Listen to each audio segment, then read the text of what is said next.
Mula takot tungo sa tapang, bagong buhay para sa misyon. At ito po ang salita ng Diyos, ang ating gaway. Ngayon po ay Monday, April 13, 2026, ng ikalawang linggo ng muling pagkabuhay. Ang ating mga pagbasa mula sa banal na kasulatan sa araw na ito ay tumutukoy sa realidad ng inyong buhay. Takot, pressure, at ang pangangailangang maging matatag sa misyon. Sa unang pagbasa mula sa Gawa ng mga Apostol, chapter 4, verses 23 to 31, may pressure na hinarap ang unang mga Kristiyano, ngunit hindi sila sumuko. Ang mga alagad ay nasa ilalim ng banta. Pinipigilan sila, binabalaan sila, nasa panganib sila. Parang kayo rin, mahihirap na operasyon, delikadong sitwasyon, mabibigat na responsibilidad. Pero ano ang ginawa nila? Nananalangin sila. Hindi para maging madali ang buhay, kundi para magkaroon ng tapang. At sinagot sila ng Diyos. Napuno sila ng Espiritu Santo. Nagsalita sila ng may lakas ng loob. Sa ating Ebanghelyo, mula sa Ebanghelyo ni San Juan, chapter 3, verses 1 to 8, si Nicodemo ay nananampalataya, ngunit may takot. Si Nicodemo ay mabuting tao. Naniniwala siya. May respeto siya kay Jesus. Pero pumunta siya kay Jesus sa gabi. Bakit? Dahil may takot pa siya. Hindi pa siya handang manindigan. Ganito rin ang iba sa atin. May pananampalataya pero tahimik lang. Naniniwala pero nagdadalawang isip. Kaya ang sabi ni Jesus, kailangan kayong ipanganak muli para magkaroon ng bagong lakas.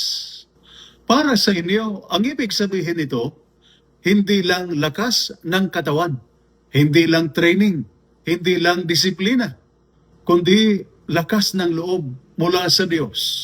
Isang lakas na nanggagaling sa Espiritu Santo, pagtitiwala sa Diyos, pananampalataya sa misyon. Kaya para sa ating mga sundalo at lahat ng mga nasa serbisyo, totoo ang takot sa operasyon, sa hindi inaasahan, sa responsibilidad sa iba, sa panganib sa sarili at pamilya. Pero sinasabi ng Diyos, ang tunay na tapang ay hindi lang galing sa sarili. Ito ay galing sa Kanya. Kaya huwag manatili sa takot. Ang mga alagad ay hindi nananatili sa takot. Si Nicodemo ay inaanyayahang magbago. At kayo ay tinatawag din. Huwag manatili sa takot. Huwag manatili sa pag-aalinlangan. Huwag manatili sa sakto lang. Sa halip, mamuhay ng may tapang. Manindigan sa pananampalataya, magpatuloy sa misyon. Kaya, saan ba ako natatakot? Saan ako nagdadalawang isip? Saan ko kailangan ang lakas ng Diyos?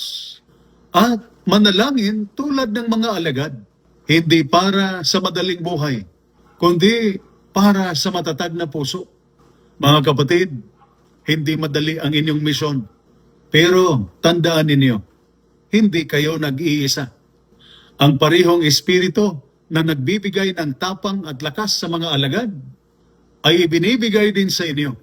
Kaya sa inyong tungkulin, sa inyong pamilya, sa inyong buhay, kapag natatakot ka, manalangin. Kapag nanghihira ka, magtiwala. Kapag nag-aalinlangan ka, magpatuloy. Dahil binibigyan ka ng Diyos ng bagong buhay, bagong lakas at tapang upang tuparin ang inyong misyon. Ito po ang salita ng Diyos, ang ating gabay. Manalangin tayo. Panginoong Diyos, sa misyon ng aming mga sundalo at sa lahat na nasa serbisyo, bigyan mo sila ng tapang. Sa kanilang takot, palakasin mo sila. Sa kanilang pag-aalinlangan, gabayan mo sila.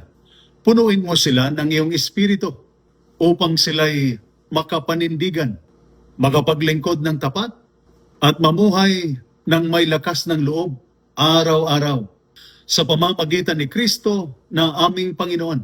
Amen.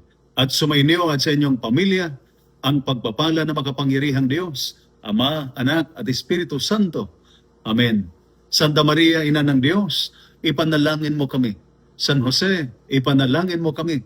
San Pablo, ipanalangin mo kami. San Miguel Arcangel, ingatan mo kami. Amen.